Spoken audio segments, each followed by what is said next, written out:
Hey everybody, welcome back to Foil Fridays.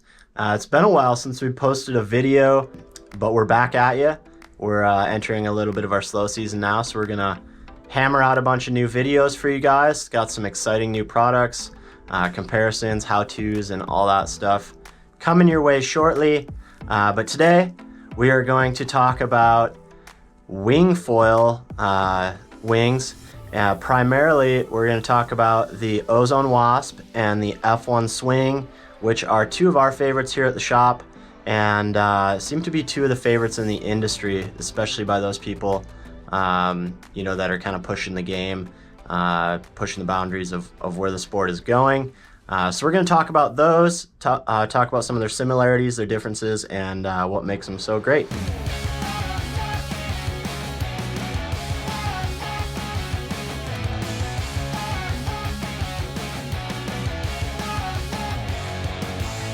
So we have two wings here. You may not be able to tell right now, but they are both fully inflatable wings. So inflatable boom here, inflatable leading edge, no battens, anything in the canopies on these, which make them extremely light, extremely packable. So if you're paddling back in or you're traveling with these, they pack down in a tiny bag. I mean, if you really pack them and squeeze all the air out, you can get these things like even a purse almost. Not having any of the extra stuff, the battens, the hard booms, or any extra stuff you don't absolutely need on these, really makes them super light, which is great. No one really knew getting into this whether we'd like something light, heavy. It doesn't matter at all. They're already so light. The wind is carrying their weight. And while that's true in most situations, I would say having a light wing is definitely a benefit. It hangs in the sky a little easier when you're not powered up. They tend to balance a little bit better in your hand where you're not having to babysit them as much. Being inflatable, one really important thing we found out as we progressed through this wing thing is that having a larger diameter bladder or leading edge and boom is extremely important. That's what's giving the kite its shape. That's what's giving you your power, your feedback as you're pumping. And in any kind of deformation or any sponginess in that, you lose the shape of the wing. You lose power when you're pumping. So that's not good. You want to be able to pump them up hard and super rigid. These things aren't pumped up that hard. It takes some good force to flex them at all. So that's good. It's one of the reasons why these two generate a lot of power for their size, especially when you're pumping in that light wind situation or when you're getting up on foil. They're giving you tons of power out of that pump rather than deforming and shedding the power off. The stiffer wings definitely give you more power in that pump. In better flying characteristics as you progress into higher wind speeds and more power. Being inflatables, they don't have any hard boom to hang on to, so we've got handles. With the F1 here, it's a little bit more limited and simple. That keeps the weight down like we had talked about. You have a leading edge handle for hanging the wing or luffing the sail. Whatever you want to call it. Actually, we would love to hear what everybody wants to call this, because the terminology on wing foiling and winging is still kind of evolving. So what do you think, if you're riding a wave downwind, no power in your sail, you're just hanging onto the leading edge, what should we call that? Is it luffing the sail? Is it hanging the sail? I've heard people call it, or maybe just depowering it like we talk about in kiteboarding or drifting maybe. I don't know. Comment in the section below, let us know what you think. What would be a cool name for that, and who knows, maybe we can get it to catch on. Doing that, we got to kind of take the long road and qualify and talk about what those things are before we continue. So anyway, we have three handles here. We have a front hand handle, a kind of middle handle here, and a back handle. And they're very simple. It's easy to know where to grab. There's not a whole lot of confusion with that. Your leading edge handle here will allow you to fly it one-handed with enough canopy into the wind that it still hangs and kind of flies without totally depowering the sail. So that's a really great handle placement. And then, depending on what the wind's doing, I use, maybe this one if it's a higher wind, or back here if it's a little lighter and you want to pull in more power and balance more power, from your front hand if you're sheeting in a little bit more. Additionally, on this wing, you'll notice it has a harness line attached. Now, this doesn't come included, but it does have attachment points sewn into the boom here, so that when you're wearing a harness, you can actually hook into this and take some of the load off your arms. Now, we wouldn't necessarily recommend that for beginner riders, but once you progress past those first stages and start to feel real comfortable riding, you can give that a shot, hook in, and do your thing for a longer period of time without fatigue in your arms. So that's really handy, especially if you're dealing with staying upwind and you're really driving hard upwind a lot. That can really fatigue your arms quickly. So having a harness line like this is really handy. You can slide your hook along this harness line to adjust the power in the sail, to balance the power in the sail. But you do still want to, for the most part, have your hands on the sail just to give it a little bit of direction and slide that harness line where you need it, depending on what the wind is doing. So that's the handles on the F1 swing. Very minimalist, very comfortable, and good there.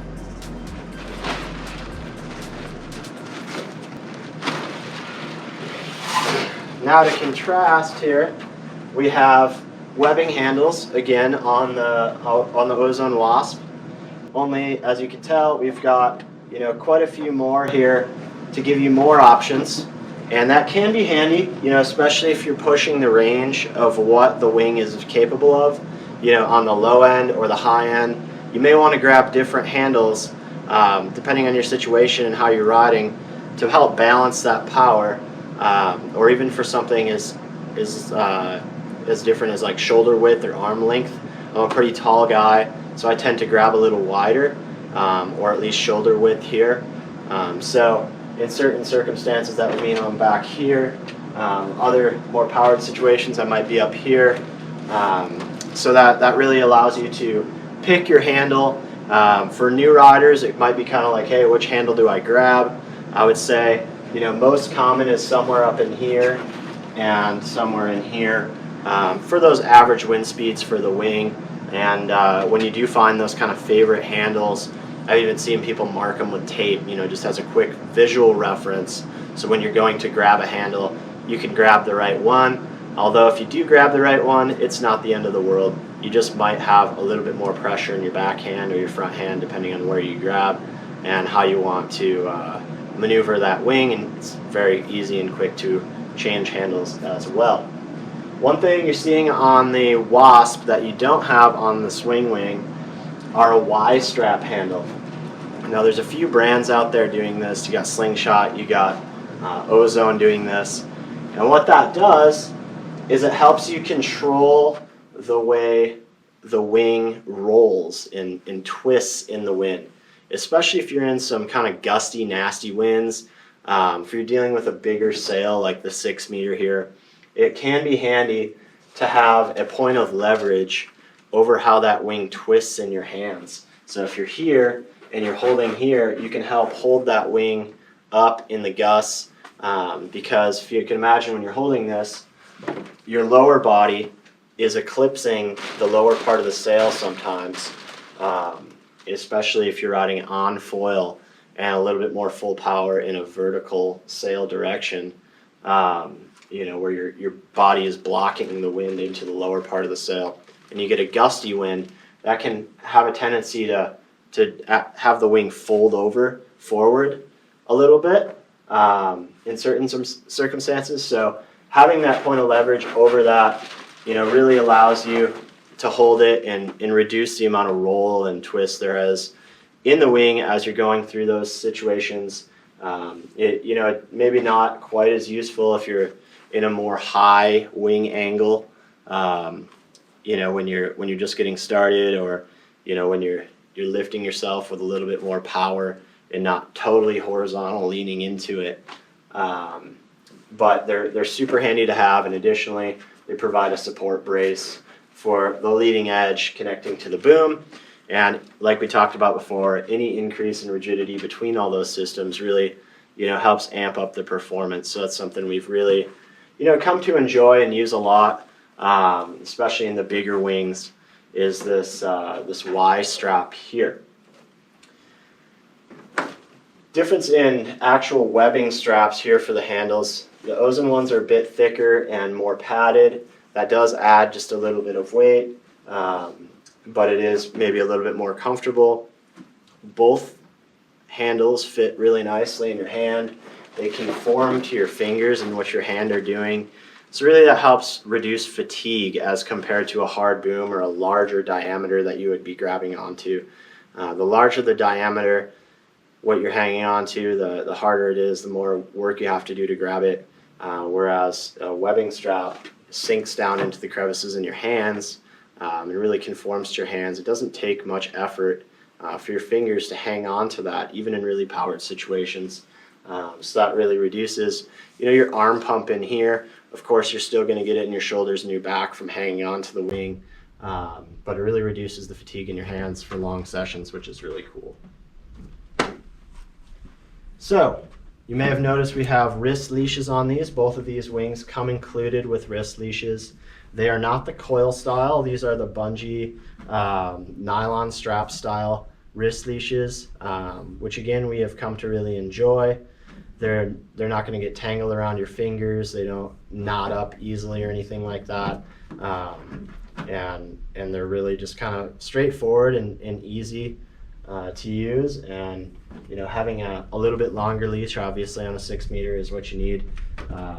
We actually offer a waist leash as an option for the Ozone wings as well, if you'd like to choose that as an option. But you can add a waist leash to any of our wings. So if you prefer that. With the swing wing, again we have a wrist leash. This one's on the bungee Dyneema line, kind of like what you'd see on a kiteboarding safety release line. Okay, so that's really handy. It's a 4.2, so it's a little shorter, and these work great. One reason I've kind of converted for a while anyway to a waist leash is we get a lot of onshore situations here where you want to get out and ride some waves, but you got to break through all the waves first. And I would connect the waist leash and paddle out.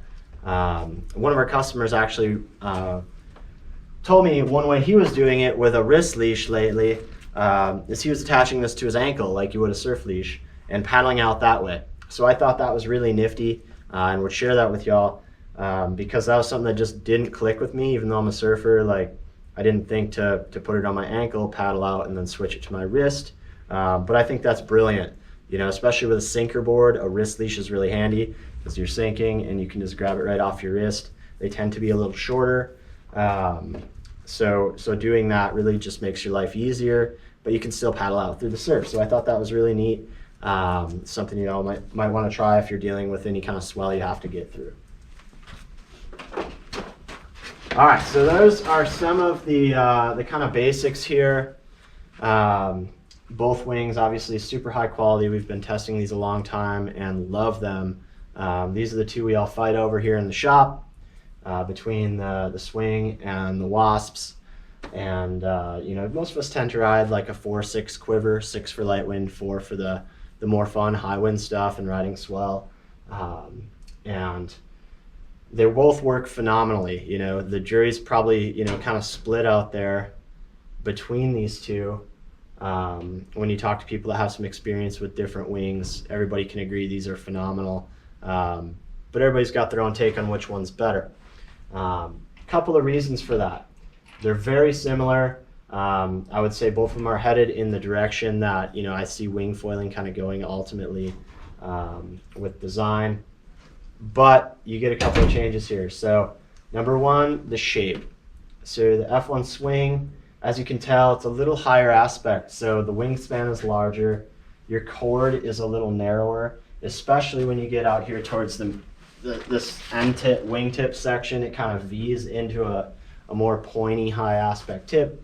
Whereas, you know, in the boom section, it's a little deeper, so it can generate some of that power in the deeper part of the pocket. So being a little higher aspect, it tends to have a little bit better upwind range, and you know, having these wingtips cut up like this helps reduce dragging when you're holding it up, getting started. Although once you get up and you're riding with the wing a little bit more horizontal or upright, I guess I should say, you're still dealing with that wingspan. So a little higher, a little easier upwind angle maybe, excellent power, but does have a little bit bigger wingspan to contend with. So if you're a shorter rider, especially in the larger sizes like a 6, you know, it's something to consider. You're definitely going to have to be a little bit more conscious of that in your technique, how you're holding it. You're going to have to hold it a little bit more paper airplane style, helping it fly to help keep those wingtips off the water, at least until you get going. And once you are foiling, you know, you might want to consider a little bit longer mast, because you will be riding a little higher off the water to help reduce that wingtip drag. Going into the Wasp, and before I move this, you can see we have a 4.2 and a 6 meter here, and the wingspan of the swing is almost exactly identical to the Wasp, I mean, within inches. So that really gives a great visual of the difference in the aspect ratio here.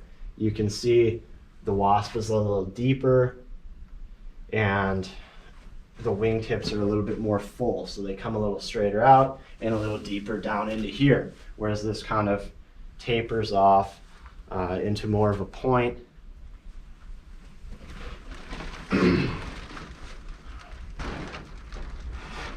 So being lower aspect, a little bit more boxy, the Wasp has a narrower wingspan, which makes it easier to handle in those bigger sizes without dragging a wingtip, and does have excellent power throughout that canopy because it's catching so much wind in that big blocky outline there.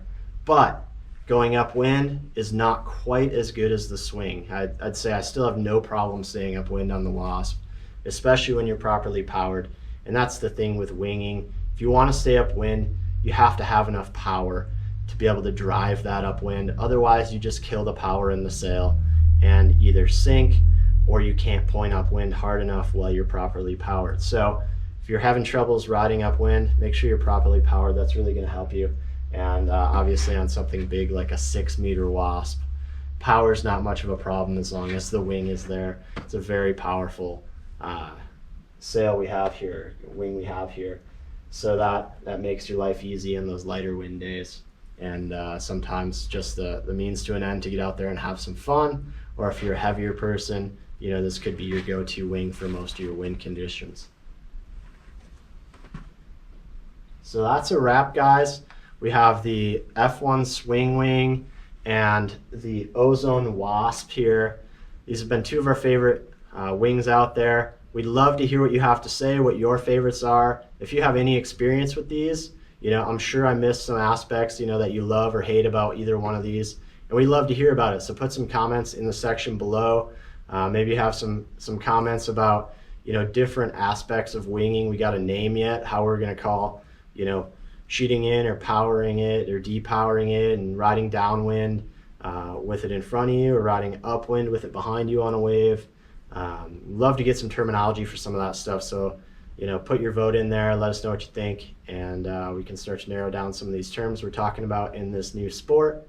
As always, if you enjoyed this video, give us a thumbs up, subscribe to the channel for more videos like this. We've got a bunch more coming, as I said in the beginning of the video, so look out for that. This has been Tucker with Matt Kiteboarding. Have a great one.